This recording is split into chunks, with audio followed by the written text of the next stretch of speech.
Video en directo. Listo. Colegas, buenos días. Les habla el doctor Juan Carlos Chica. Soy médico veterinario con orientación, soy clínico con orientación en cardiología, medicina interna, cuidado crítico y especies silvestres. Lo anterior para hablarles sobre un caso de un paciente mestizo felino, hembra de aproximadamente 2 años y medio, que ingresó al consultorio el día de ayer haciendo una taquicardia supraventricular de complejo QRS estrecho. Olguita puede tomarme aquí el trazado electrocardiográfico mucho más cerca.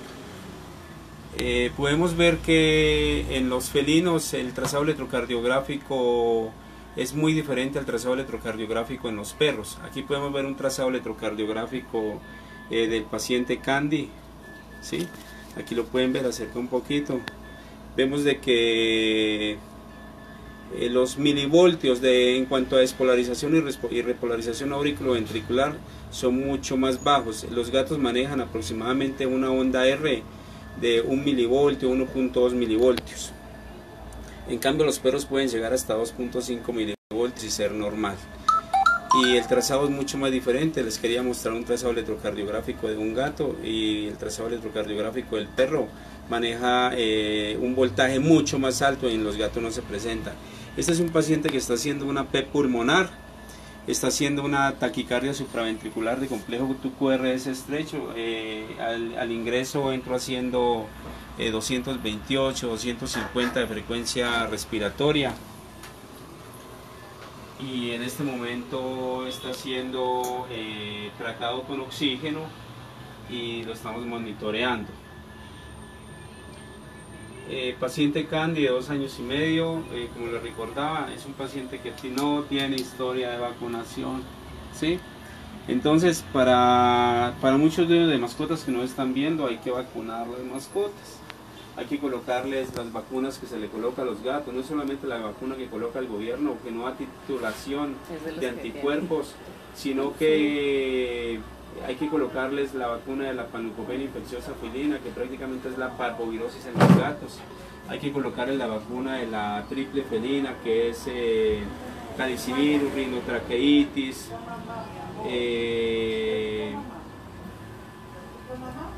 leucemia felina. Hay que colocar, algunas vacunas traen clamidia citacia. Hay que hacer planes de vacunación con refuerzos cada 20 días a las mascotas.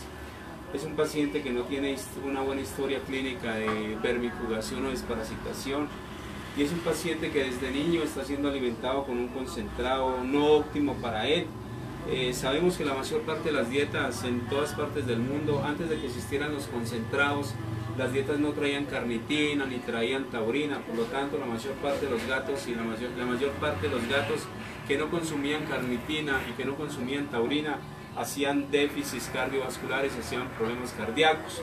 A partir del momento en que se está dando concentrado en peles o concentrado para gatos, y que se está dando dentro del concentrado niveles altos de carnitina y de taurina, la mayor parte de los gatos ya no están volviéndose gatos cardiópatas. Sin embargo, dentro de los concentrados, hay concentrados que tienen niveles de taurina y niveles de carnitina mucho más altos que los concentrados baratos. En este caso es un animal alimentado con un concentrado demasiadamente ordinario. No voy a dar nombres, pero para no entrar en discusiones con laboratorios ni nada, ni casas de concentrados, pero hay concentrados que son de una óptima calidad, pero la gente muchas veces no mira esto, y también muchas veces es la parte económica de los dueños de los pacientes. Pero la verdad que yo, siendo dueño de mascota, lo que yo hago es tratar de darle un concentrado de muy óptima calidad. No necesita que sea el más costoso, pero por lo menos que me garantice que los niveles de carnitina, taurina, proteína, carbohidratos, vitaminas, nutrientes, minerales sean los óptimos para mantener la salud de mi gato. La mayor parte de los gatos que no consumen taurina hacen problemas de tipo reproductivo y hacen problemas de tipo visual. Muchos gatos quedan ciegos por no consumir excelentes niveles en taurina. y todos aquellos animales que no consumen ni taurina ni carnitina hacen afecciones cardiovasculares. Los gatos en otrora, en aquella época, hace unos 20 o 30 años, había muchos gatos cardiópatas. Hoy en día ha disminuido la presentación de las cardiopatías en gatos debido a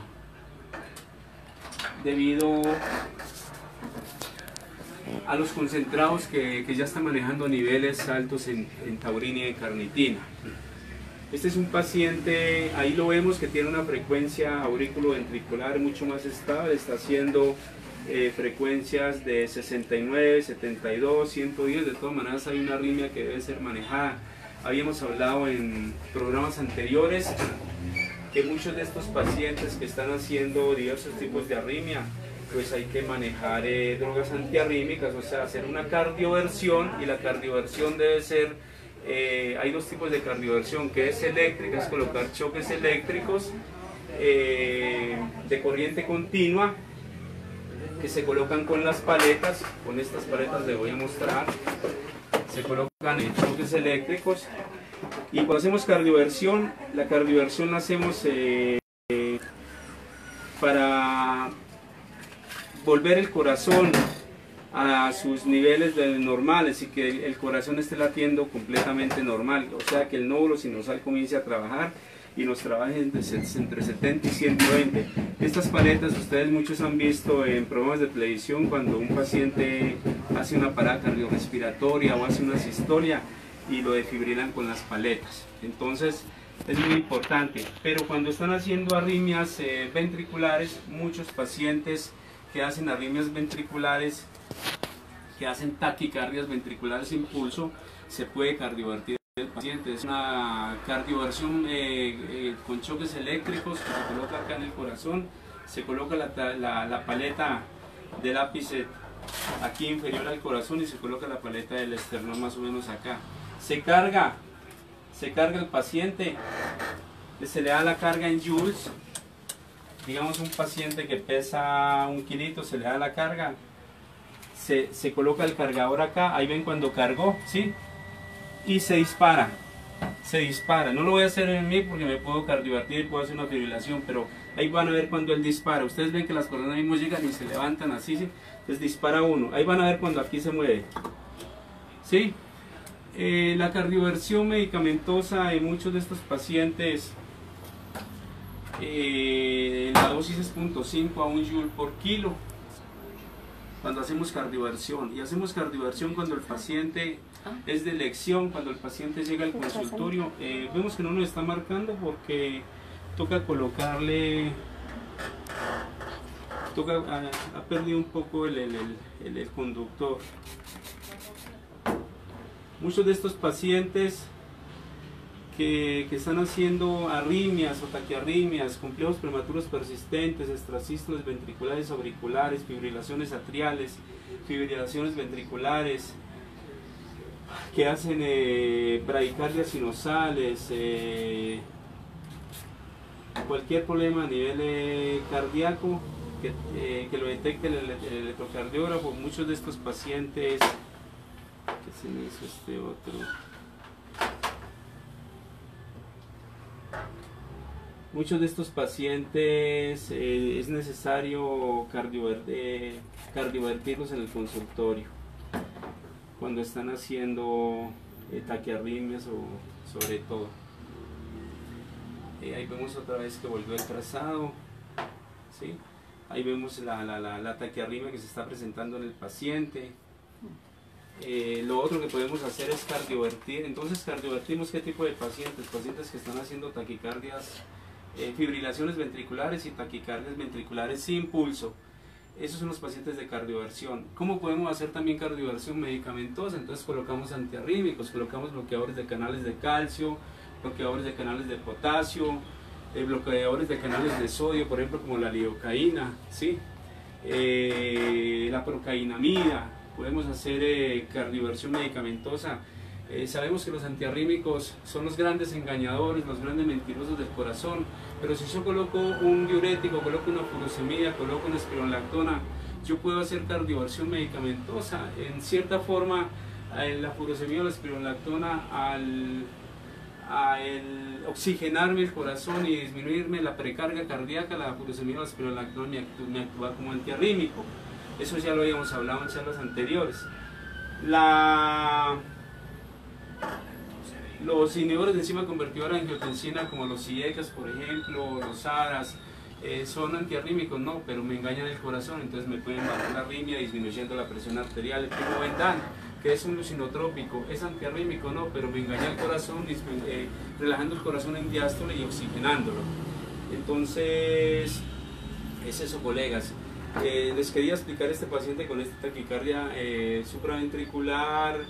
Es un paciente que está haciendo muy posiblemente un compromiso de tipo mitral de corazón izquierdo.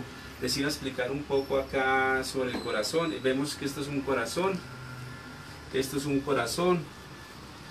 Aquí tenemos el tronco pulmonar. Este es el tronco aórtico. Aquí está el corazón derecho, el corazón izquierdo. Este todo es el paquete coronario, ¿sí? Y aquí están las venas que regresan del corazón, que son las coronarias, que vienen a través del seno coronario, seno cardíaco, y descansan en la aurícula derecha.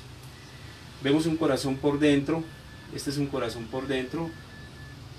Aquí podemos ver aurícula derecha, ventrículo derecho. Cuando la sangre viene al organismo, la sangre viene a través de las cavas. La cava superior viene la sangre que viene de la cabeza, y la cava inferior la que viene del tronco. Cuando esta sangre llega del organismo, esta sangre entra acá por las cavas, y por el seno cardíaco, que son las que vienen del corazón. Llega a la aurícula derecha, ventrículo derecho. Del ventrículo derecho la sangre se tira por toda la pulmonar, ¿sí? Al pulmón. Y llega al pulmón, llega la sangre al pulmón, es sangre venosa. Cuando llega al pulmón es el recambio gaseoso y se viene la sangre arterial que desciende por la aurícula izquierda. La aurícula izquierda pasa a través de la válvula mitral, que es la izquierda, y baja al ventrículo izquierdo. Del ventrículo izquierdo ya sale la sangre por todo el callado de la aorta. Lo que les hablaba en charlas anteriores es un paciente que es muy posible que está haciendo una hipertensión pulmonar. Las hipertensiones pulmonares tienen varias causas. Los invito para que vean uno de los videos anteriores, o el video anterior que se hizo hace unos 2 días. Vemos que el paciente está disminuyendo la frecuencia cardíaca. Olguita, dile a ellos que ya vamos a terminar para ver. Este es un paciente que está haciendo muy posiblemente una hipertensión pulmonar. Es el asesino silencioso. Entonces, muchos de estos pacientes, cuando las causas son precapilares o son antes del pulmón, la mayor parte de los pacientes están haciendo causas precapilares o causas de tipo congénito a nivel cardíaco, y entre ellas está el ducto arterioso persistente 1, 2, según el cortocircuito, si es de izquierda a derecha o derecha a izquierda. El cortocircuito que tiene mayor gravedad para los pacientes es el cortocircuito de derecha a izquierda, en donde son cortocircuitos reversos, y vemos de que hay ascitis edemas en los pacientes y son pacientes completamente cianóticos. Vemos la tetralogía de Fallot, en donde hay destrocardia, justaposición de la aorta, en donde hay comunicación interauricular, interventricular, y son muchas más cosas. Ventrículos únicos. Conocí, cuando hice cardiología pediátrica en niños 5 años, conocí a una niña con un ventrículo único. Los ventrículos únicos, llega la sangre a través de las cavas a la aurícula derecha. En la aurícula derecha hay una comunicación interauricular. Por acá hay un orificio interauricular que se debe de cerrar al momento del nacimiento, ¿sí? Y cuando la sangre pasa de la aurícula derecha a la aurícula izquierda, la sangre baja al ventrículo izquierdo, y el ventrículo izquierdo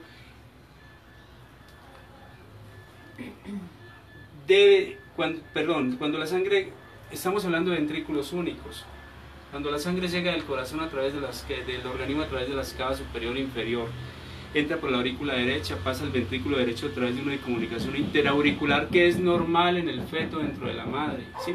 Y cuando llega a la aurícula izquierda, baja el ventrículo izquierdo, ¿sí? y de aquí en los ventrículos únicos no hay como tal una comunicación interventricular en el septo interventricular, sino que hay una cámara que hace las veces de corazón derecho.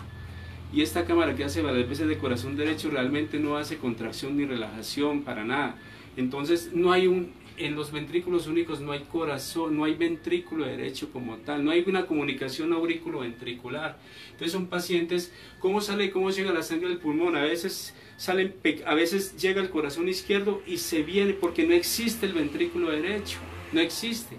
Entonces pasa la sangre a una pequeña cámara y esa pequeña cámara se va a través de las pulmonares y lleva oxígeno al pulmón. La mayor parte de los pacientes que hacen ventrículos únicos está muy comprometido su sistema sanguíneo, está muy comprometido sus niveles de oxígeno, porque es una sangre completamente mezclada con sangre no oxigenada, y la poca sangre oxigenada es la que viene del pulmón, que logra llegar a la aurícula izquierda y bajar al ventrículo izquierdo. Es la poca sangre. Por eso niños con ventrículos únicos, en animales no hemos visto reportes de casos, de pronto por falta de estadísticas, pero niños con ventrículos únicos son niños completamente cianóticos, tienen que andar con pipa de oxígeno, bala de oxígeno, y son niños que llegan fácilmente a una universidad y estudian, pero muy comprometidos. ¿Cómo es la circulación normal en un corazón? La circulación normal en un corazón es la circulación que viene de las venas cava superior, o sea, la sangre que viene del tronco. En animales sería la anterior, y la vena cava inferior en humanos, en animales sería la posterior, porque el animal está en cuadripedestación, el animal está completamente agachado, en la posición es sobre sus cuatro patas. Entonces la sangre que viene de las cavas entra por la aurícula derecha, baja al ventrículo derecho. Vimos que el niño que tiene ventrículos únicos no tiene ventrículo derecho, ¿sí? Sino que la comunicación es interauricular, baja el ventrículo izquierdo, y de ahí una pequeña cámara que no se dilata ni se contrae, se va la sangre a los pulmones. Conocí una niña con ventrículo único que nació sin muñón pulmonar, y había que llevar la sangre directamente, hubo que hacerle una cirugía, llevar directamente de las cavas, llevarla directamente al pulmón, niños muy comprometidos. Entonces el corazón normal, viene la sangre a las aurículas a través de las cavas, baja el ventrículo derecho a través de la válvula tricúspide, baja el ventrículo derecho, y el ventrículo derecho lleva sangre al pulmón por la arteria pulmonar, que es la que hace las grandes presiones a veces y genera hipertensiones pulmonares, y de ahí llega la sangre al pulmón. Y en el pulmón hay un recambio gaseoso, esa sangre venosa que viene de todo el organismo se recambia, se convierte en sangre oxigenada, se devuelve por la vena pulmonar, porque la única arteria que lleva sangre venosa es la arteria pulmonar, y también se presentan los fetos, ¿sí? Por la umbilical. Entonces viene la sangre del pulmón a la aurícula izquierda ya oxigenada, baja el ventrículo izquierdo a través de la válvula tricúspide o izquierda, y el ventrículo izquierdo la eyecta hacia el organismo a través de todo el callado de la aorta. Eso es lo que hace normalmente un corazón normal, ¿sí? En los niños que nacen dentro de la circulación normal dentro de la madre, solamente un 5% de la circulación sanguínea llega al pulmón, porque el pulmón está colapsado, el pulmón no trabaja en los niños. Entonces un pulmón colapsado y solamente se alimenta con un 5% del riego sanguíneo. Pero esta sangre que llega, pero hay una comunicación entre la aorta y la pulmonar, hay una comunicación en donde se divide la aorta, la salida del corazón, junto con la pulmonar hay una comunicación. Entonces la sangre que viene del ventrículo izquierdo llega a la aorta, inmediatamente se devuelve a la pulmonar. Por eso los niños que nacen y no se cierra el conducto, porque se debe cerrar, en las primeras horas se debe cerrar el conducto, pero niños o en animales que no se cierra el conducto, persiste ese ducto arterioso persistente y provoca serios problemas como cianosis en los niños, también en los animales. Entonces, hoy en día, ¿qué hay que hacer? Hoy en día se pueden colocar amplacers a través de cateterismo, por hemodinamia, por cardiología intervencionista. Se lleva un catéter a través de la femoral, un catéter muchas veces a través de la yugular, y se lleva al... se trae este catéter por un videoendoscopio, y se va mirando y se trae el catéter hasta donde está el ducto arterioso persistente, que es el que está haciendo que siga pasando sangre, porque no tiene por qué haber comunicación pulmonar con aórtica en los recién nacidos. Lo otro que se puede hacer, se coloca la amplasia y se coloca un tapón. En medicina veterinaria lo que se hace muchas veces es cirugía a corazón abierto y se hace una ligadura para evitar de que se siga mezclando sangre venosa con sangre arterial. Eso, colegas, todos ustedes lo conocen. Lo otro que se hace en niños y en personas es colocar indometacina 0.25 miligramos por kilo por 2 o 3 días para que se cierre ese ducto arterioso persistente, porque él es reactivo a la indometacina, que son antiprostaglandínicos. Las prostaglandinas son las que hacen que dentro del feto ese ducto arterioso persistente se mantenga dilatado. Y lo otro que se hace es reactivo a oxígeno. Entonces, colegas, esto es una breve charla de cardiología. Ustedes pueden entrar a mi Facebook y ver los videos sobre cardiología que hago generalmente a diario. Este es un paciente, volviendo al paciente, es un paciente que está haciendo una hipertensión pulmonar. Está haciendo, miren ya mucho más regulado la frecuencia cardiorrespiratoria, está siendo manejado terapéuticamente. Al paciente se le realizó cardioversión y está manejado con droga medicamentosa. Se le está haciendo una cardioversión medicamentosa.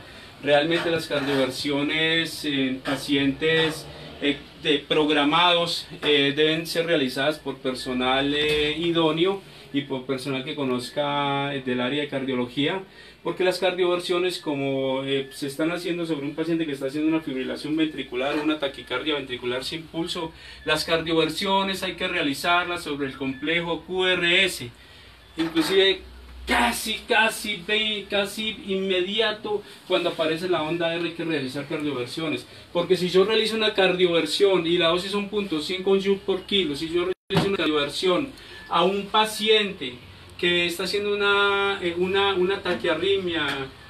taquiarritmia ventricular, supraventricular, de aurícula, de nódulo sinusal, si yo realizo una cardioversión a un paciente y la realizo sobre la onda T, puedo provocar una fibrilación ventricular y puedo provocar una parada cardiorrespiratoria, un arresto respiratorio. Entonces debe ser realizado por personal especializado. Y lo otro es que en pacientes que están haciendo asistolia, están haciendo actividad eléctrica sin pulso, que hicieron una parada cardiorrespiratoria por ahí en la calle, esos pacientes que le dicen a uno me está como doliendo el corazón, están con una angina o sienten un dolor o algo que les palpita, generalmente el ventrículo está fibrilando. ¿Y está fibrilando en qué? En diástole, porque él hace la diástole y hace la contracción, diástole y contracción, y cuando él llega a la diástole no es capaz y se queda relajado, temblando.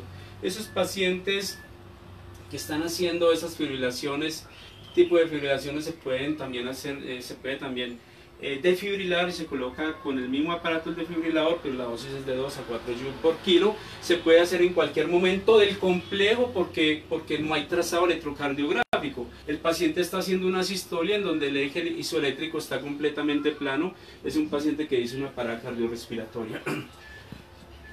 Colegas, para hablar de cardiología podemos hablar todos los días. Los invito, un saludo para todos los colegas que nos están viendo. Para todas las personas que nos están viendo, para hablar de cardiología podemos hablar a diario. Un paciente que ingresó al consultorio haciendo una taquicardia supraventricular con una PEC pulmonar violenta, y un paciente que en este momento lo tenemos muy estabilizado, aunque él sigue enfermito y hay que seguir continuando con drogas. Colegas, hay que acercarse al paciente cardiópata.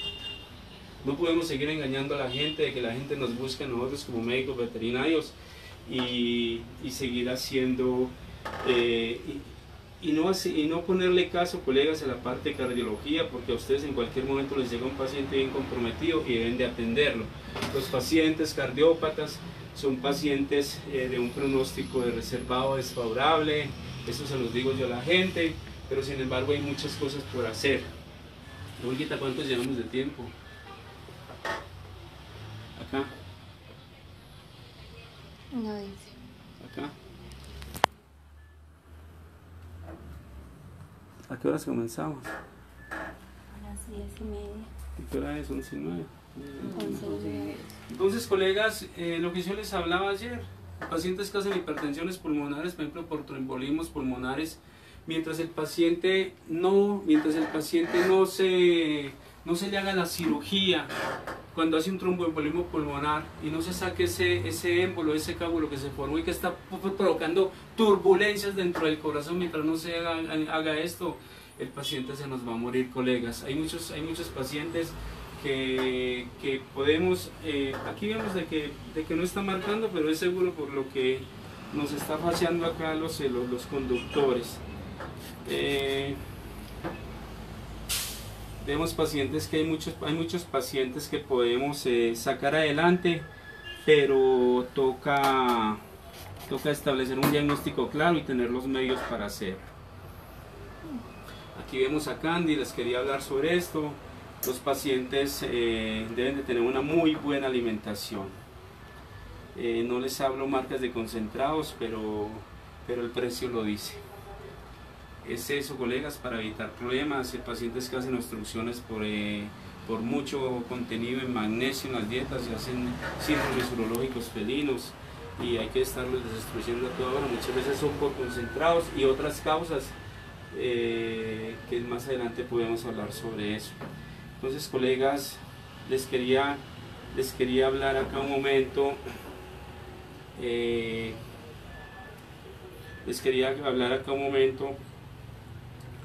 Los doctores Adrián Barcelo, Luis de la Fuente y Simón Stelzer en la ciudad de Buenos Aires y en la Universidad de Stanford hicieron unos estudios sobre el descubrimiento de la quinta cámara cardíaca. La quinta cámara cardíaca no es más que el seno coronario, que es el que trae el reflujo venoso, el retorno venoso de las coronarias. Y esta quinta cámara cardíaca, que es el seno coronario, que es posterior al corazón, este seno coronario o seno cardíaco se comporta como una quinta cámara cardíaca. Hablando un poco de historia, en el año 400 a.C. Aristóteles habló de la existencia de 3 cámaras cardíacas, y en el año 150 después de Cristo, Galeno habló de la existencia de 2 cámaras cardíacas. En el 1500 un visionario que trabajaba al lado de Miguel Ángel Bonarotti, que se llamaba se me olvida el nombre,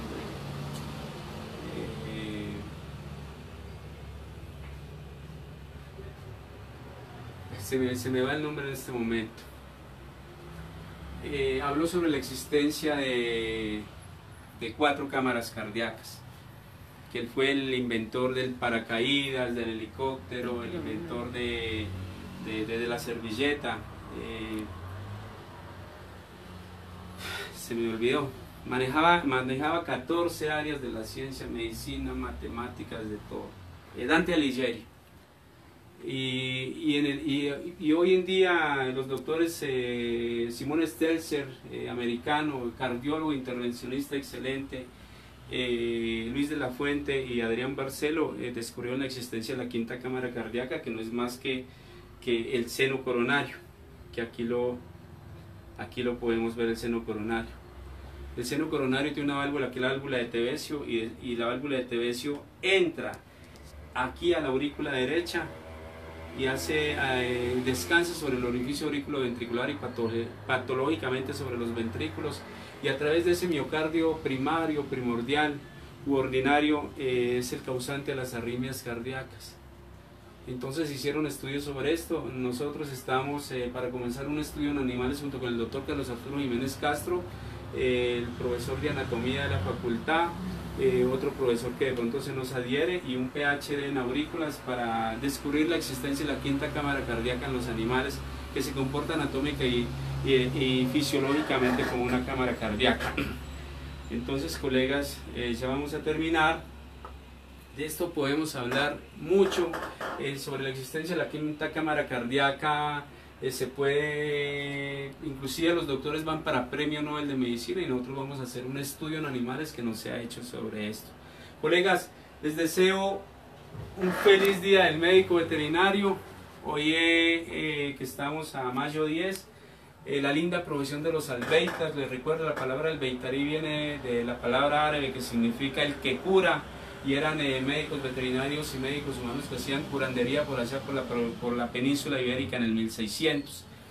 Somos los hijos de Simón de Atenas, Demócrito, Hipócrates, Galeno, Platón, Esculapio, Asclepio, Queirón, del primer médico veterinario que hubo en el mundo, que fue Palacapias, y de otros médicos más, de Jorge Cuellar, que fue el primer médico veterinario.